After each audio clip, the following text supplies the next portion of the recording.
I gave birth to a child in a cheap rented apartment. When the baby was born and I was lying on the cold floor in despair, the baby's father was going to pick up his white moonlight at the airport to bring her back to the country. He never came back. When my ex-boyfriend saw me, I was wearing gloves and cleaning the trash cans in the shopping mall. The white moonlight beside him casually threw her milk tea into my plastic bag. The milk tea splashed all over my face. After recognizing me, my ex-boyfriend's eyes darkened and he asked the white moonlight to leave. Then, he held my hand and asked me word by word, "Peach, where have you been these years? Why didn't I see you when I returned to the country on the day of the university graduation photo shoot?" I forced an awkward smile and said, "I didn't finish university. I dropped out." "Why did you drop out? Weren't you the one who loved studying the most?" Leo pinched my hand so hard that it hurt. "As you can see, I can't study anymore. I'm currently a cleaner in a shopping mall. Let's skip the reminiscing. I still have to work. If the boss sees me like this, he'll surely scold me." I grasped the plastic bag tightly, and it made a shrill, ripping sound. I also showed off my beloved pink rubber gloves, by the way. Leo's eyes immediately became solemn. Leo was my ex-boyfriend. We got together when we were in university. In our junior year, his white moonlight returned to the country, and he naturally abandoned me. After he left, I found out that I was pregnant. I had no parents to take care of me, and I couldn't get in touch with Leo either. Every time I called, all I got was the cold message, "The number you dialed is busy." I had no money, so I searched for many old-fashioned ways to have an abortion. I ate tiger skin eggs coated with kaolin, asked someone to kick my stomach with leather shoes, and took cold showers naked. Unfortunately, none of these methods worked. While I was still naive and ignorant, the baby in my womb grew slowly. I hid in the rented apartment with a big belly. Due to always failing my courses, I was persuaded to drop out by the school. Relying on the former poverty grants and washing dishes for the food stalls around the university town, I managed to survive. There were many glamorous girls in the university town. I was like a rat in the cracks, going back and forth between the rented apartment and the food stalls with a big belly. Sometimes, I would steal the leftovers from the college students and take them home. During that period, I used to fantasize all the time that Leo would come back. That he would come and take me away and take good care of me. But he never came to find me. So I stopped thinking about it. I also understood the reason why Leo left without saying goodbye. The real owner had come back. I was just a shoddy and cheap substitute. I carried the garbage bag and walked outside the shopping mall. Suddenly, a cute and innocent little face appeared in front of me. My son, who was 5 years old. Little Timothy was muttering, "Mom, why are you so slow?" While skillfully opening the plastic bag, he picked out the bottles from it, stomped on them to flatten them, and then put them into the bamboo basket on his back. That big bamboo basket, I used to carry my 1-year-old son in it. Didn't Leo ask me why I didn't go on the day of the graduation photo shoot? At that time, I was carrying 1-year-old Timothy around looking for work. It's not easy for a single mother with only a high school education to find a job in this big city. I had been rejected by many people and walked a lot of roads. I was in a mountain city. The mountain city has a lot of rain and steep slopes. I carried a bamboo basket and walked along the stone paths. I would enter each shop with a big smile on my face. And then walked out disappointed. On the noisy streets, with lights shining and drizzle falling, not a single shop agreed to let me work. Later, I finally found a job looking after children in a small dining table, a place where children can have meals and rest. I promised again and again, saying that Timothy was very good and he didn't like to cry. The boss looked over curiously. Timothy was really sensible. He opened his round eyes, quiet and well-behaved. How could a little child not like to cry? It was just that I didn't have enough nutrition at that time and couldn't produce milk. Timothy wasn't full, and at first, he cried and made a fuss. I covered his mouth tightly. Later, he stopped crying. Timothy had been very good since he was little. So on Saturdays and Sundays when he didn't go to kindergarten, he would follow me to work. I quickly pulled myself out of the memories, thinking of hurrying to help my son. Suddenly, I froze. Leo appeared in front of me. He was dressed in a neat suit, looking completely out of place in the environment of the garbage transfer station. I subconsciously covered Timothy's mouth quickly. But Timothy called me at the wrong time. "Mom, I'm done. Hurry up and praise me." Leo walked towards me step by step. He grabbed my wrist and said in a tough tone, "Peach, this is my child, isn't it?" Looking at Timothy, who was almost a miniature version of Leo, I was speechless. Timothy saw that I was being held and quickly took off the bamboo basket on his body. He rushed over like a swift little leopard, stretching out his foot and kicking Leo's leg hard. I have to admit that Timothy's toughness came from his father. "Let go of my mom." Timothy didn't cry. He stood in front of me, kicking Leo hard. Leo grabbed Timothy's armpits with both hands. He was strong and lifted Timothy up with one pull. Leo grinned a not-so-gentle smile. "I'm your father." As soon as these words were spoken, Timothy almost screamed in anger. "My father is long dead." Leo put Timothy down and said with an unquestionable tone, "Your mother lied. I'm here to pick you both up now." As he said that, he didn't forget to kick over the bamboo basket where Timothy had put the bottles. "You don't need to pick up this kind of trash anymore," he said casually. Leo's actions angered Timothy. Timothy quickly ran over to pick up the bamboo basket and hurriedly put the bottles back in. I struggled hard to break free from Leo's hand. I said, "Leo, we're doing fine. Don't bother us anymore." Leo had always been domineering. He pretended not to hear me and continued to hold my hand. Timothy was only 5 years old, but with tears in his eyes, he bit Leo's arm hard. Leo was in pain but didn't let go. He bent down and stroked Timothy's head, saying in an approving tone, "Definitely my son." I got anxious and said, "Leo, if you don't leave immediately, I'll shout that you're trying to snatch my child." "You don't want to lose face, do you?" Instead, Leo laughed. His eyes were fierce.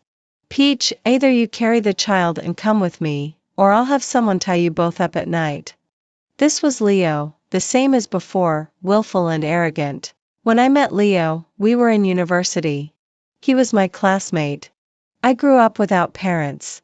According to my adoptive mother, my biological parents were college students. They sold me to them for 30,000 yuan. When she said this, my adoptive mother stroked my face and said, "What a bargain." So after graduating from high school, they hid my admission notice and wanted to marry me off. I escaped overnight. I took out the money I had been saving from my socks. I took my ID card and went to university. My adoptive parents came to look for me and forced me to drop out and get married. Leo showed up at this moment. When my adoptive parents blocked me at the school gate, Leo was passing by smoking. He pressed the cigarette butt on my adoptive father's hand and then raised his eyebrows and said coolly, "What are you doing? Robbing and trafficking female college students in broad daylight?" I immediately hid behind Leo as if grabbing a life-saving straw. "Who the fuck are you?" My adoptive father cursed. "I'm her boyfriend." Leo punched my adoptive father. It was on that day, at that moment, that he was like a god coming down to earth, saving me from the fire and water. Later, I followed Leo. Wherever Leo went, I went. The instinct of survival told me that Leo could protect me and save me. Leo never refused. Later, I realized. A poor and beautiful girl like me was the best plaything for those rich second-generation kids. Moreover, I looked a bit like his first love. One night, Leo was drunk. He kissed me passionately. We established a boyfriend-girlfriend relationship. At that time, I was so blinded by love. My boyfriend was so handsome and rich. Leo also took good care of me. He often took me to restaurants. During my period, he would buy me hot milk tea. To repay Leo, I patted my chest and promised to wash all of Leo's clothes. Every Friday, Leo would give me his suitcase, which was filled with his dirty clothes. My roommates all thought I was crazy, but I was so happy. I was so in love that I ignored a lot of things. For example, Leo looked down on me. When we went out to eat, I lowered my head in fear and shame, not daring to offer to pay the bill. Leo looked at me with a contemptuous look. I was wearing a 40 yuan sweater from Taobao, and it had a lot of pills on it. Leo casually said, "My family wouldn't even use it to wipe the floor." When Leo felt a hole in my leggings, he finally couldn't hold it in. He said, "Peach, can't you be a bit less sloppy?"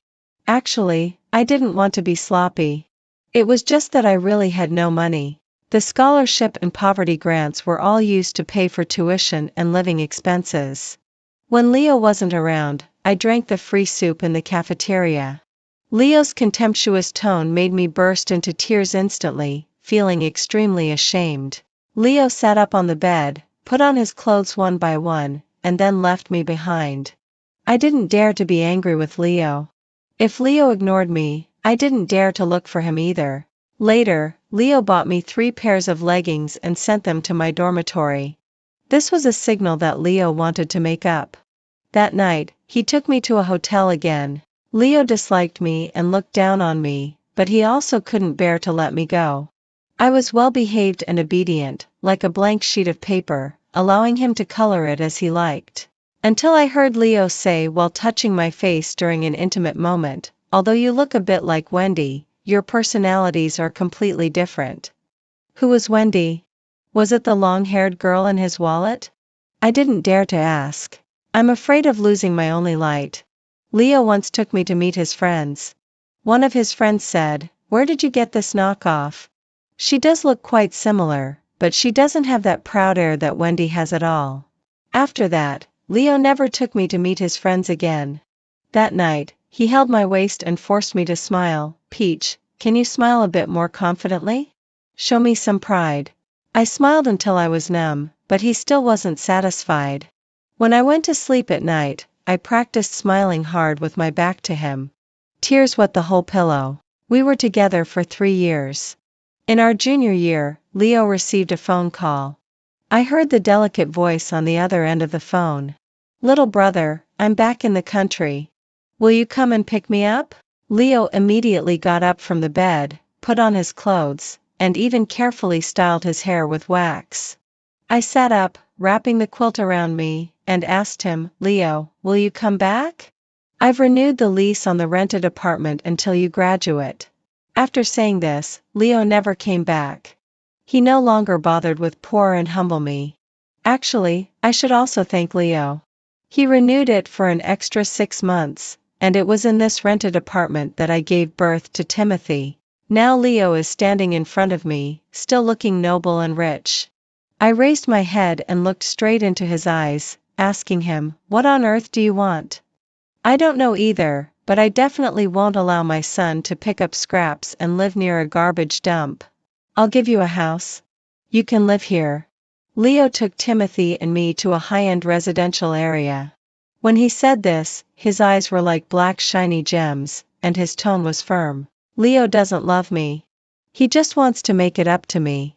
But I don't need it anymore. It's too far from Timothy's kindergarten here. It's not convenient for me to pick him up and drop him off," I said. Leo casually said, "Don't send him to that kind of kindergarten that costs a few $100 a month. I'll find a new kindergarten for my son, one that offers early English education. Don't hold the child back." His words left me with no argument. Yes, no matter how hard it is, we can't let the child suffer. I didn't make any pretentious refusals anymore. Timothy should enjoy everything his father can offer him. So we moved into Leo's house. At first, Timothy was very unhappy.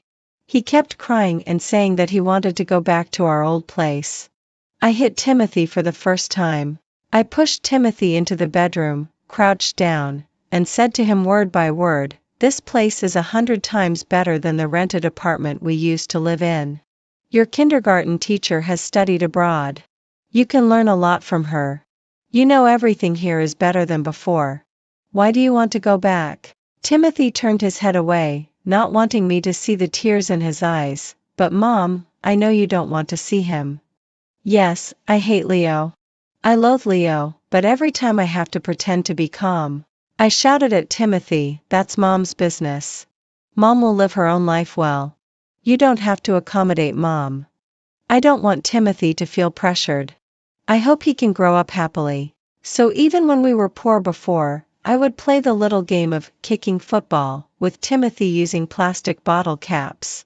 On Timothy's birthday, I would carefully make a cake in the rice cooker, put candles on it, and let Timothy make a wish. When Timothy was 3 years old, his wish was still, I hope to see Dad. I told Timothy, Dad has actually been watching you from the sky. He's a great hero who saves people from fires. Timothy should be full of a sense of justice like Dad in the future. Before meeting Leo, Timothy believed my words so much. He had always been proud of his father. When I walked out with Timothy, who had wiped his tears, Leo was sitting on the sofa with his legs crossed. This was his house. He could come home whenever he wanted. I had no right to say anything. Leo was playing with his phone while shouting at me, Peach, hurry up and cook. I'm hungry. I haven't eaten your sweet and sour spare ribs for years. No one else can make them taste the same. I didn't refuse. When living under someone else's roof, you have to offer something in exchange. Leo took out some toys and put them on the floor, calling Timothy, son, Dad bought you some toys. Let's play together. He didn't ask for Timothy's opinion. Timothy didn't even look at the toys. He said, I'll go to the kitchen to help Mom pick vegetables. Leo was a bit disappointed. After cooking, I walked out and asked Leo, will you take on the responsibility for Timothy in the future? What about Wendy? Leo said, I never had a relationship with Wendy. She treats me like a brother. I'll take on the responsibility for you and Timothy in the future. He emphasized the word you heavily, as if afraid that I wouldn't hear it clearly. I bit my lower lip. When I was about to say, leave me alone, in my heart, but looking at the English words Timothy was mumbling while picking vegetables, I took back those words. I deeply understand how difficult it is to survive in this society without an education. Even though I have now obtained a self-taught undergraduate degree, it's still not enough. After dinner, I was reading a book about becoming a teacher. Leo came over and asked me, why are you reading a book on education? Do you want to become a teacher? His warm breath blew on my neck, making me uncomfortable. I hid my impatience and said calmly, yes, I have this plan. Don't take the exam. I'll spend some money to get you in directly, at the primary school near our house. Okay? I shook my head and lowered my head to continue reading. Leo didn't like being ignored by me. He grabbed my chin and forced me to look at him. Peach, can we go back to the way we were in university? After saying that, as if he had given me a huge favor, he said in an almost overjoyed tone, it wasn't easy for you to raise my child on your own. I'll take care of you from now on. How could he not know about the year I spent in the rented apartment? Leo never came to look for me. Where was Leo when I was lying on the cold floor with my amniotic fluid breaking? That day, it was the landlord who sent me to the hospital. The landlord said that he couldn't sleep at night and thought it was a cat meowing. I ignored Leo. Leo got a bit angry. He smashed a plate to show his dissatisfaction. Then he left angrily. After that, Leo would come back here every day.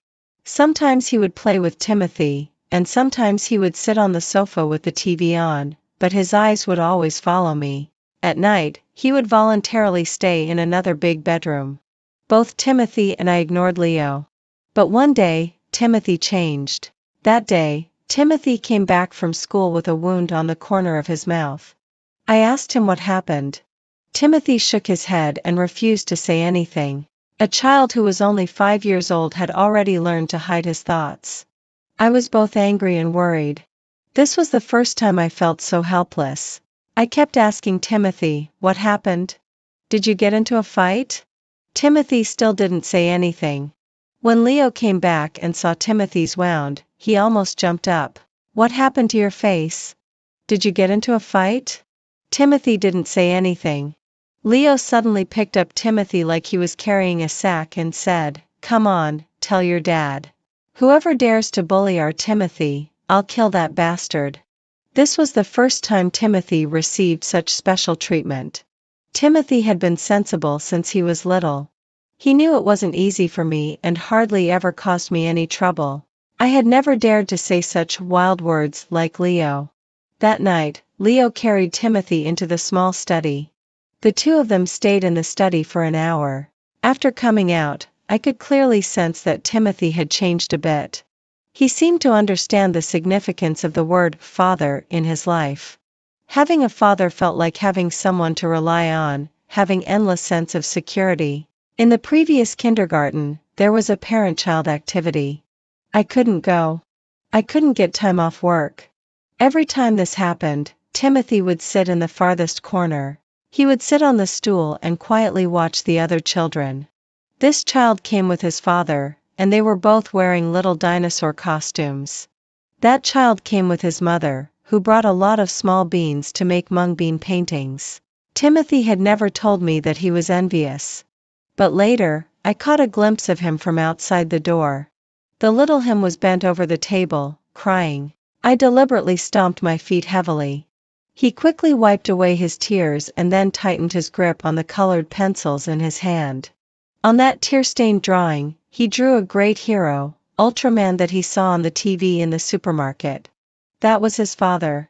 Since that conversation in the study, Leo seemed to have gotten closer to Timothy. Leo was complacent, thinking that he had opened Timothy's heart. Leo almost came to live here with us every day. He didn't need to work. He just needed to eat, drink, and have fun like a rich young master.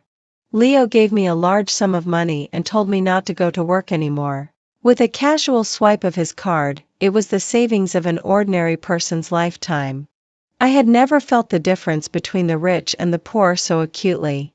Leo's social class was something I could never reach no matter how hard I tried in my whole life. Sometimes when I saw Leo lying on the sofa playing games, I would think, why did I like someone like him so much before? Leo would order takeout that cost 2,000 yuan for a meal. If he got tired of it after a few bites, he would throw it into the trash can. I remembered that once, Timothy and I were sitting on a small step, sharing a boxed meal that cost 5 yuan. Leo had no talent, was lazy, willful, and playful, but his family had abundant resources for him to use. While Timothy and I, with just a little platform, would study like crazy, absorbing knowledge, and looking at the world with wide eyes. I had thought about continuing to live a hard life with Timothy before. I righteously refused and ignored Leo's charity. But suddenly, I felt very unbalanced in my heart. The parasites are lingering in the honeycomb of capital, while the bees are spending the winter in the withered grass. Timothy is a very smart kid. He has the ability to read people's expressions, which is quite unusual for his age. Timothy was very sensitive to my attitude and began to deliberately get closer to Leo. I didn't want Timothy to experience the cruelty of life, but he had already tasted the harshness of life and learned a kind of maturity that didn't match his age. This can't be changed. It's a lesson he has to learn in the process of growing up. When Leo came again, I didn't ignore him anymore. I still tried to talk to him and communicate with him. Leo was quite pleased with this change. He thought that I, being a love-struck fool, had never changed. I still loved him unreservedly as before. He had never received this kind of love from Wendy. Wendy is beautiful and rich, flirting with various men. She looks down on Leo but doesn't mind keeping Leo as a backup. So, when Wendy realized that Leo wasn't at her beck and call recently, she sensitively found me and smugly told Leo's mother about my existence. Leo's self-assumed married life hadn't lasted for many days. Leo's mother, Gloria, a powerful and haughty lady, came to find me. She looked to be in her 60s, with the arrogance typical of those in high positions on her face. She didn't need to pretend to be gentle and kind in front of someone like me. Gloria offered me a large sum of money to leave Leo and Timothy. Even though Leo is good for nothing, I'm still not good enough for him. It's better not to teach the pettiness of the lower class to the eldest grandson. When Gloria saw Timothy, her eyes lit up. There's a special affection between grandparents and grandchildren. He's her eldest grandson. Perhaps this little Leo could also win back the heart of Leo's father, who had been cheating for years. When I was returning the check, I accidentally touched Gloria's hand. She vigorously wiped her hand with a wet wipe. I might be carrying all kinds of germs as a low-class cockroach. Timothy was taken to Gloria's place. That night, I cried in Leo's arms all night. At this moment, my only weapon was my vulnerability. Leo comforted me clumsily. His broad palm was gently patting my back all the time. My tears almost stung him. It wasn't that he loved me so much, but he suddenly realized that night. He was already an adult, but he still didn't have the right to control his own life. The son who had just gotten a bit closer to him was immediately taken back to the old house to please an old woman. His son, Leo's son, should have been born proud. When he left his parents, his eyes were filled with tears, but they never fell. When Timothy left, he was really good. He didn't even look at Leo, silently accusing his father of disappointment. And I cried all night, but I didn't say a single bad word about Leo. Leo looked at my face seriously for the first time. His eyes were deep. He held my face and said, "The three of us will be together." Leo's father had been cheating for years. Deep in Leo's heart, he longed for a family. Even though he didn't say it out loud, I noticed that he often stared at me and Timothy in a daze, and sometimes he would giggle. He would go to the supermarket and buy hundreds of yuan worth of groceries at a time, filling the whole fridge. When I wasn't at home, he would sweep the floor, mop the floor, and clean the house without complaining. This was the family life he had dreamed of, what he wanted to have. So after meeting me and Timothy, he just wouldn't let us go. Leo was extremely disgusted with his father's womanizing ways. So when he pursued Wendy, it wasn't really that he loved Wendy that much. It was just that he had been warning himself to be faithful. To be faithful, to be loyal, not to be like his father.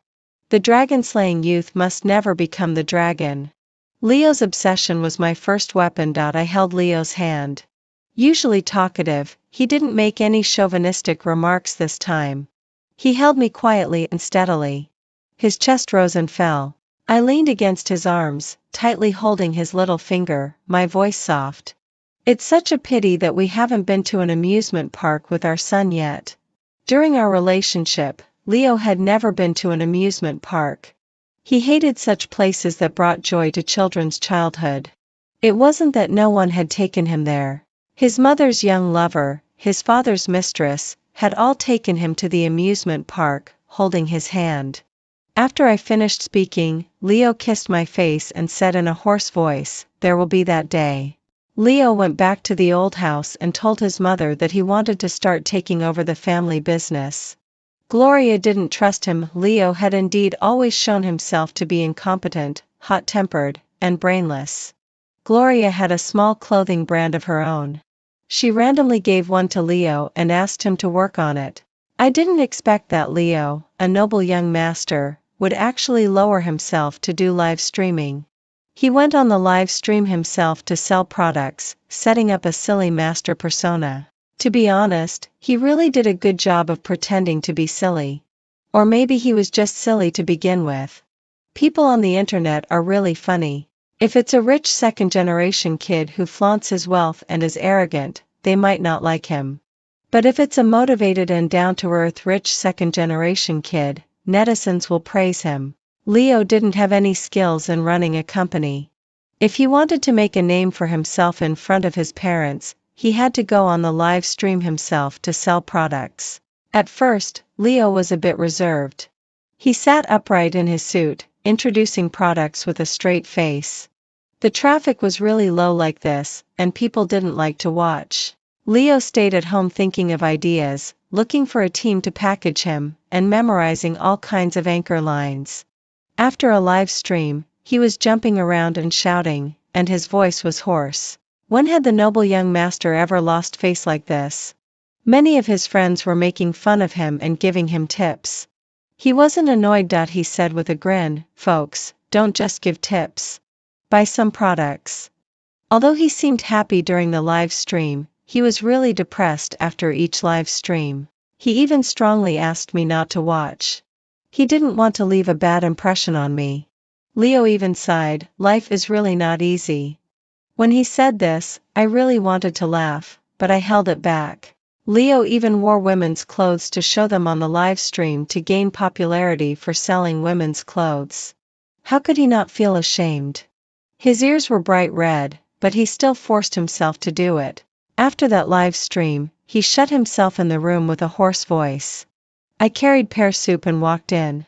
He deliberately didn't lock the door, hoping that I would go in to comfort him and encourage him. Leo curled up in the quilt. It seemed like there was a big mountain under the quilt.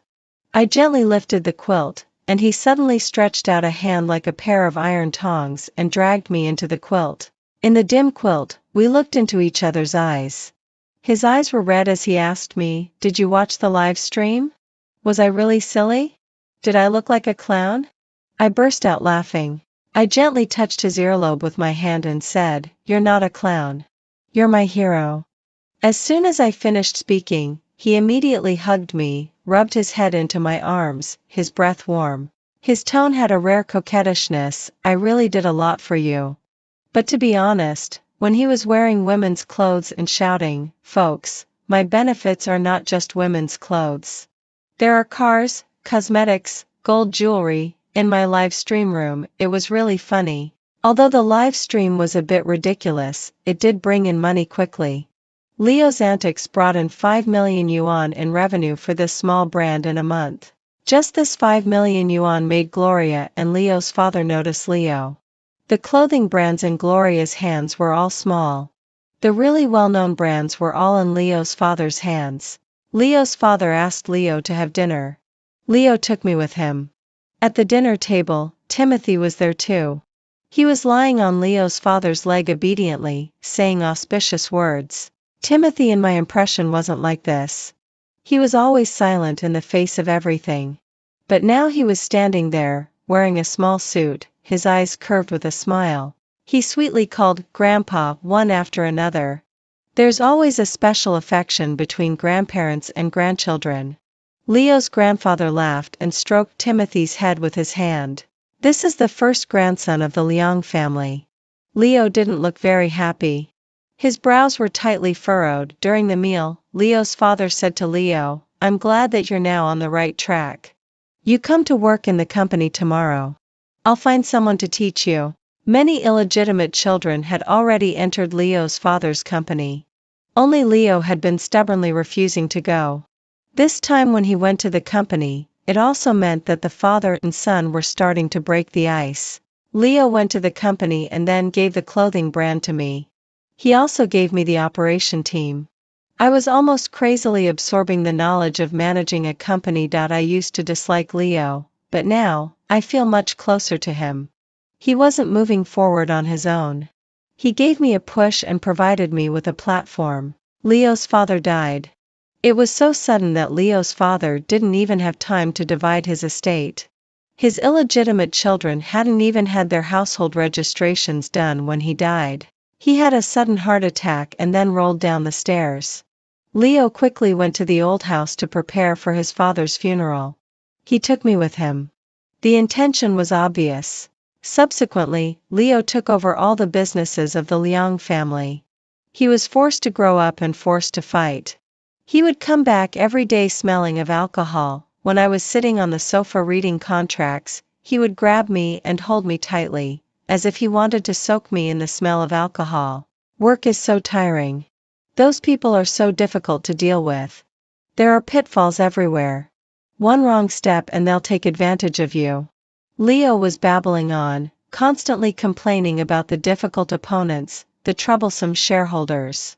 He was like a delicate flower that had been in a greenhouse suddenly having to face the wind and rain outside. He wasn't used to it and was almost suffocated by the pressure of the company. Home became his safe haven. After complaining to me every night, he would walk out of the house energetically and go into the company. As time went by, I noticed that Leo seemed to have grown up. He began to hold important investment promotion meetings calmly, facing all the difficulties outside without showing any emotion. But when he came home, he would immediately wrap his arms around my waist like a child. When Wendy started sending him messages constantly, I knew that Leo had really changed. He had become the man that Wendy thought she could entrust her life to. Leo ignored all of Wendy's messages. He lazily threw his phone to me, opened Wendy's messages, and looked at my expression expectantly. He wanted to see me being jealous and throwing a tantrum, as it could prove that I loved him. He used to be so disgusted by the way I got jealous, but today he couldn't wait to imprint my expression in his heart. I didn't read Wendy's coquettish messages. They didn't matter to me. Seeing my calm and composed self, Leo didn't smash plates in anger like before. Instead, like a dejected big dog, he stuffed his phone into the crack of the sofa and turned his back on me, ignoring me. I continued reading the marketing books, ignoring him. After a while, he became sensible again. He came over to me, put his arm around me, and rubbed his chin on my shoulder. Looking at his dependence on me, I curled my lips into a faint smile. For 2 years, I had been with Leo without any status for 2 years. I was constantly trying to figure out Leo's thoughts, analyzing his ideas. Every word and every action was carefully considered by me before I said or did them. Deep down in his heart, he actually longed for a warm family, with a loving couple and an obedient son, something he had never had. So I would fulfill this for him. In the passage of time, like a mirror image of flowers, he got drunk on being a good husband and a good father and never came out of it. I deliberately depended on him, making him do things for me.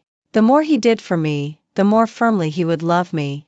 He kept giving out his feelings and energy, and the sunk cost was getting bigger and bigger. He couldn't afford to lose any more. I was as patient as a lurking hunter, watching the ignorant big beast step into my flower-decked trap. When he learned to restrain his emotions in front of me, I knew that I had won. When Leo officially got a firm foothold in the company, he bought back a large part of the company's shares and gave them to me, and then proposed to me. He knelt on one knee in front of me. 2,400 drones formed "Marry Me" in the air, and the fireworks in the night sky suddenly burst out, illuminating the sky brightly. I smiled and took the ring from his hand. The mature ears of grain hung their heads low, telling me that it was time to harvest. Leo, do you know what it feels like to wait expectantly for someone who will never look back? It's the helplessness of constantly building up hopes and expectations only to have to shatter them, the breakdown of thinking that you've entered someone's world but are only a passerby. Leo was under a lot of pressure outside, I knew that. But I didn't care about his pressure. When he came home and wanted to kiss me, I turned my head away. Coldness was my way to drive him crazy. He wanted to communicate with me, but I ignored him coldly. Leo's warm family was completely shattered. I sent the young Timothy to a noble boarding school. When he came home, there were no longer the orange lights and warm soup, only the cold me. I kept bringing up past events to argue with him, saying that he had wronged me before, so ignoring him now was my punishment for him. Watching Leo wagging his tail begging for my forgiveness, a sense of satisfaction flashed through my heart. He didn't even dare to smash things anymore. If he did, I would run away from home. He would have to search for me on the street in the cold winter while I was eating baked sweet potatoes wrapped up like Wendy. Finally, he could only curl up helplessly on the carpet and cry. I could imagine that after his mood collapsed, he still had to clean up the mess by himself and then go to an important meeting neatly dressed tomorrow. I watched him being in a hot mess with a smile. I was often busy in my company until very late. Sometimes I didn't even go home and just stayed outside for the night. In the morning when I returned to the villa, he was sitting on the sofa with red eyes and chapped lips, asking me, "Why didn't you reply to my messages? You disappeared for a whole night. Is it so difficult to report your whereabouts to your husband?" I only replied with one word, "busy," and then walked into the study, shutting the door tightly. I wouldn't just use cold violence on him. After he broke down and repeatedly confirmed his love for me, I would give him the warmth and company that were long overdue. His spirit was almost stretched to a breaking point like a taut string. Leo was an emotional person, so emotions became my weapon. Slowly and bit by bit, I cut away his self-esteem, sense of security, and pride. I could clearly see that Leo was constantly breaking down and then rebuilding himself. He was gradually withering and looking haggard. 1 year after getting married, from being hysterical at the beginning to becoming numb, I could even clearly sense his dullness. I found out that he started taking medicine. Escitalopram, that was an antidepressant. Leo had tried to seek help from me. I deliberately ignored him. He had once come to the company with roses in his hands, full of expectation, to celebrate our wedding anniversary. Through the glass sliding door, he saw me bending over to guide a handsome subordinate in the company, with a gentle smile on my face.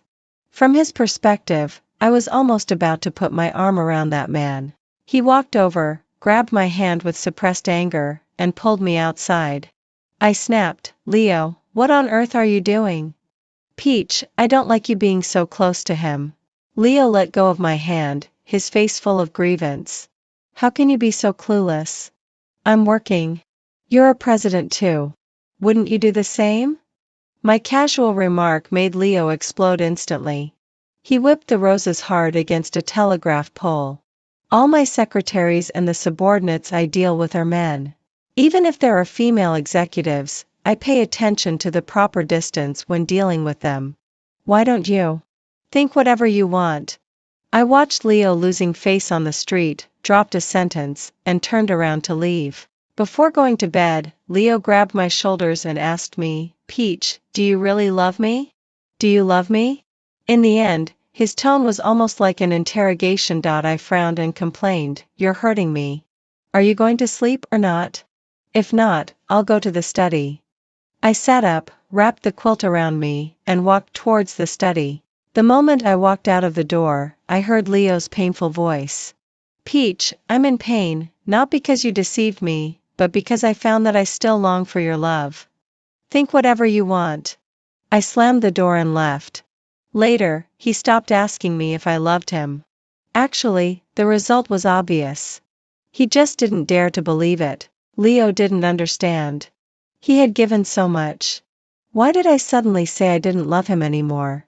When Leo's emotions were getting more and more repressed and his mental state was getting worse and worse, I started to place my trusted people in the company. When Leo proposed to me, he gave me a part of the company's shares. As one of the shareholders, I had the right to replace some subordinates. Leo seemed to be acquiescing to this behavior because when I achieved my goal, I would show him a few kind faces. I replaced some of the subordinates who had fought with Leo to build the company, which made those old employees very unhappy. I cleverly distanced myself and pushed Leo to face the wrath of those veterans. I saw that Leo was getting busier and busier. He was often running around attending various meetings to soothe the emotions of some people in the company. He would also get annoyed and question me, "Peach, why are you doing this?" When Leo questioned me, I would lose my temper. "Leo, they all look down on me. They say behind my back that I'm a country bumpkin who has flown up to a high branch. Why should I let them appear in front of me to make me angry? Do you also look down on me?" I frowned and asked Leo. I watched Leo swallow back what he wanted to say. He frowned tightly and came to coax me again. He proved to me over and over again that he didn't look down on me and that he loved me. Actually, Leo wasn't stupid. He was just a bit naive. He also knew that I was being unreasonable. But he was in the wrong. He was in the wrong for what had happened in the past. As long as I brought up the fact that he had left me in the rented apartment before, he would compromise. He wanted so much to maintain a normal family relationship with me. So he was constantly backing down and making concessions. After Leo gave me privileges, I would also give Leo something in return. I would deliberately pick Timothy up from the boarding school, and the three of us would go to the amusement park to have fun. Before setting out, I deliberately reminded Timothy, "You should be happy." Now Timothy, who was only 5 years old, used to smile when he was with me before. Now he often has a straight face. The maturity and complexity in his eyes are hardly like those of a child. After I said that, he lowered his head and said, "I understand everything. Sometimes I often wonder if I had made a mistake. Maybe it would have been the best choice to leave with Timothy back then. But looking at Timothy wearing famous brands and living a comfortable life, I feel that I wasn't wrong. When I was about to fall into confusion and hesitation, I would quickly shake off these thoughts. One should never regret or be confused about the things they have done. Otherwise, they would be like Leo, trapped in the past. Since there's no turning back, just move forward. Leo knew that we were going to the amusement park tomorrow, and he was as happy as a big boy. He deliberately went to buy couple shirts and parent-child outfits in advance. I wore a pink Minnie, and he wore a blue Mickey. Then he bought cute bunny ears and put them on Timothy's head. Timothy's face darkened.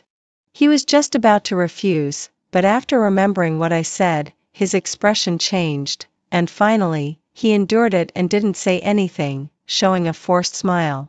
I looked at Timothy with a straight face wearing bunny ears and burst out laughing. It was really too incongruous. Seeing me laugh, Leo also rarely showed a heartfelt smile. He hugged me, jumping and shouting, "Look how cute our son is. He could even be a child star."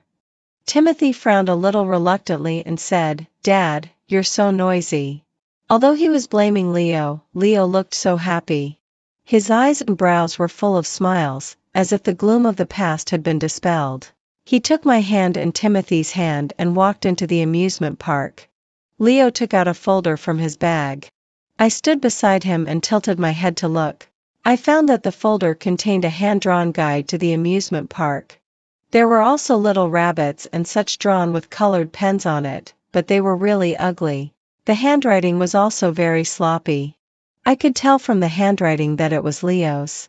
He wasn't good at studying, and his handwriting was ugly. Leo noticed my gaze. He touched the back of his head a little embarrassedly and laughed. "I've wanted to go out and have fun as a family for a long time, so I made a lot of guides. This is just a part of them." Subsequently, he said somewhat dejectedly, "I'm also making travel guides for places like Sonia and Disneyland. I'm working on guides for many locations. Our family can go to those places next time." After saying that, he observed my expression, held my hand tightly, and asked cautiously, "Don't you think so?" He was looking forward to my answer. I nodded, and immediately a smile appeared on his face. He was nothing like the cool and rascally rich second-generation kid he used to be. At this moment, he was as calm and gentle as a still lake. We rode the roller coaster together, took the log flume ride together, and went to the adventure house together. At first, Timothy was a bit irritable, but as the number of amusement rides increased, he couldn't help showing the innocence and playfulness that belonged to a child. In the haunted house, he and Leo were so scared by a fake hand that they hugged each other. I kicked the fake hand away, and both Leo and Timothy looked at me with stars in their eyes. At that moment, I was truly happy. I felt the happiness and joy of a family. It was short-lived, fleeting, like a shooting star. When the father and son hugged each other and looked at me with admiration, when Leo secretly tugged at the corner of my clothes, when he lifted Timothy onto his shoulders and asked me for praise with a smile, I almost softened my heart. Almost. Finally, we watched the fireworks in the amusement park together. The fireworks were beautiful. Timothy could hardly bear to blink. While he was staring fixedly at the sky, I was looking at Timothy, and Leo was looking at me. When I turned my gaze to Leo, Leo quickly looked up at the fireworks again. The brilliant fireworks illuminated the whole sky. I saw that Leo's eyes were moist, as if filled with glistening water. Leo was like a crybaby. Some things, either you don't do them, or you do them thoroughly. Being soft-hearted will only make things worse. Leo invested in a leisure and recuperation manner. He had always been optimistic about this project. I had hurt my body when giving birth before, and Leo planned to force me to go there for recuperation after the manor was built. He had already chosen the location, in the suburbs of Kongfu. The shareholders didn't support this. Leo used his own account for the investment. Perhaps depression can make a person dull. He was too eager to do something to show his loyalty. When Leo started building the manor with great enthusiasm and had already raised the funds, the government issued a notice. Building was not allowed in the suburbs of Kongfu due to environmental protection and fire prevention issues. In other words, Leo needed to face a huge compensation for property losses. He almost emptied all his savings. His condition became even worse. He often suffered from insomnia. Afraid of disturbing me while I was sleeping, he took the initiative to sleep on the sofa. When I got up in the morning, I would see him sitting on the sofa, staring blankly out of the window with his eyes wide open. When I called his name, Leo would immediately show a smile. Such a forced and sad smile. The shareholders of the company quickly discovered Leo's mental problems. In fact, it had become so serious that it could no longer be concealed. The shareholders started to sell off the company's stocks, and someone leaked the news that he was suffering from depression. The company's stock price kept dropping. I didn't sell my stocks. I even asked Leo if he needed me to give him some money.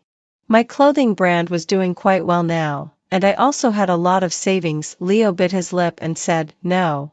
In his simple male chauvinism, no man would ask a woman for money. During that period, I became addicted to playing international chess. Looking down at the entire chessboard, I picked up the last chess piece and captured the king. I bought some of the low-priced stocks. It cost me a lot of money. Where did the money come from? I was the one who chose the location in the suburbs of Kongfu. When the news of building a high-end manor was released, many people bought the surrounding land and shops. I had already acquired those lands early on and made a huge profit. Behind every great achievement lies countless sacrifices. When Leo realized everything, I had become the chairman of the company. He hid in a room with the curtains drawn, curling up on the carpet like a dying cat. Before, when we had an argument, he never locked the door because he expected me to enter the room to coax him. This time the room was locked, which meant that he no longer hoped to get anything from me. Love and hope were all disguises. Deception and plunder were my true nature. Leo finally understood everything thoroughly. I had someone open the door. The moment the door was opened, I dialed 120. Leo had cut his wrist with a Swiss Army knife from the study. It's really scary to be uneducated. This way, he wouldn't die at all. His face was as pale as a sheet, and he still had a bit of consciousness. When my fingers touched his face, he still didn't move away. He gently rubbed against my hand. I said, Leo, I also want to know what it feels like to control everything. From now on, I'll control you, okay? He didn't say anything. His once bright eyes were now as dull as beads covered with dust. Leo's consciousness was getting blurrier. Losing too much blood made him almost faint. Holding his hand, I continued talking to myself. Leo, you wanted a family, but I want to be the master of this family. Leo closed his eyes. He was sent to the emergency room and was not in any serious danger, but he refused to see me. Gloria went crazy a few times, but she had no other way. I was in control of everything. I warned her that if she made any more trouble, I would freeze all her bank cards. After talking to Gloria, I also wiped my hands vigorously. After Leo recovered from his illness, he didn't even see Gloria. He took out his last sum of money, got in his car, and drove away. I don't know where he went. Maybe he didn't know either. Maybe he was traveling around the country, or maybe around the world. I wanted to take Timothy to my side to take good care of him, but Timothy refused. He still wanted to study in the boarding school. That night, when Timothy came home on vacation, I held him and told him a story. There was a big tiger in the forest. He was the king of all beasts. One day when he went out hunting, he lost his little tiger. Later, he tried hard to find the little tiger and finally found it. The tiger family lived happily together again. After finishing this childish story, I held Timothy's hand tightly. Timothy added to the story slowly. Can they be happy just because they found each other? The little tiger must have suffered a lot outside. After being left in the city, the little tiger might have rummaged through trash cans for food, might have pretended to be a kitten to beg, or might have rolled in the mud all over when it rained. Under the moonlight, I held Timothy's face in my hands. He was as beautiful as a little angel. Timothy's voice was soft and gentle. Instead, he told me a story. So, after going back, the little tiger won't be happy. He will hate the big tiger. If he really liked me that much, why did he abandon me in the first place? I sat up straight and looked at his dark eyes and said, later, the big tiger got sick.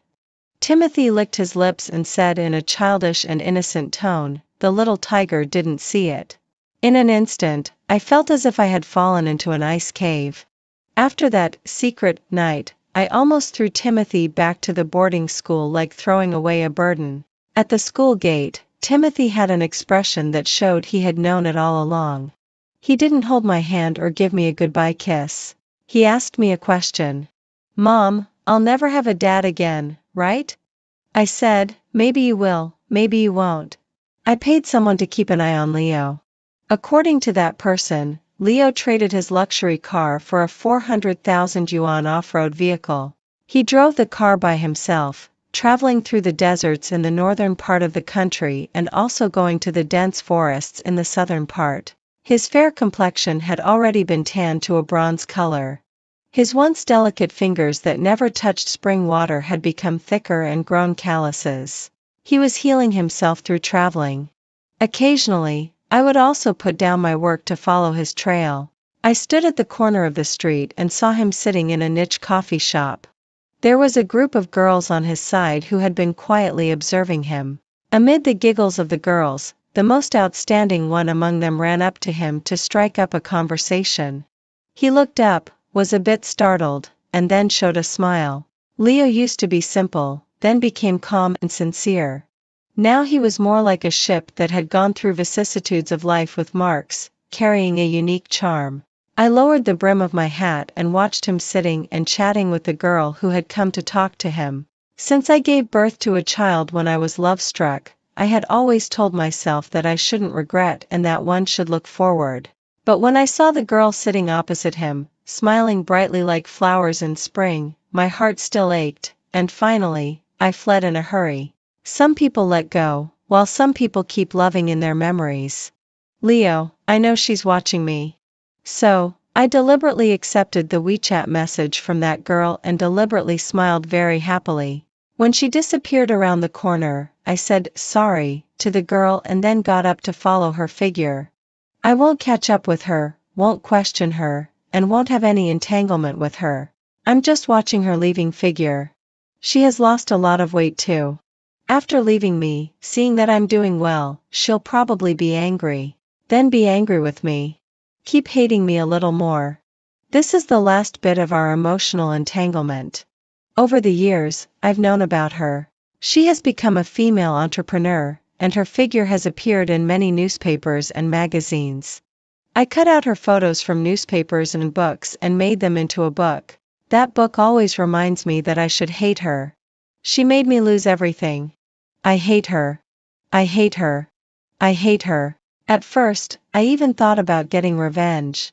I wanted to see her kneeling in front of me begging for mercy fiercely, wanted to see her crying hysterically and saying sorry to me. Later, I didn't want to anymore. I've traveled across mountains, rivers, and seas. I've seen so many sceneries.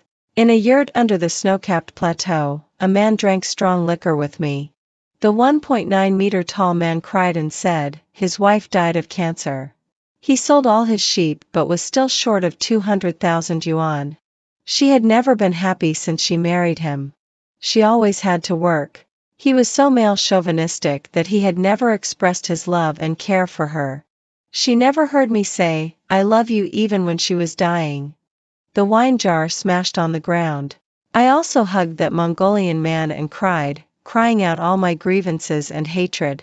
The man patted my shoulder and said, forget it. Women are cruel-hearted. My wife also hated me. She didn't leave me a word when she left. If she wants to win, let her win. On the day I left, I rode a horse and galloped on the prairie with him. We didn't mention that ugly crying night. If you want to win, I'll let you win. Later, I found that there was someone behind me. She was following my footprints, following me to see the world. At that moment, I also thought, was she regretting? Was she looking for me? But I was already tired. Trust had collapsed and was almost impossible to rebuild. On the street where she left, I watched her figure going away. As the sun set in the west, her shadow was drawn very long on the ground. My shadow was also drawn very long, as if it was following her shadow. Look, even the shadows know that I love her. Pathetic Leo.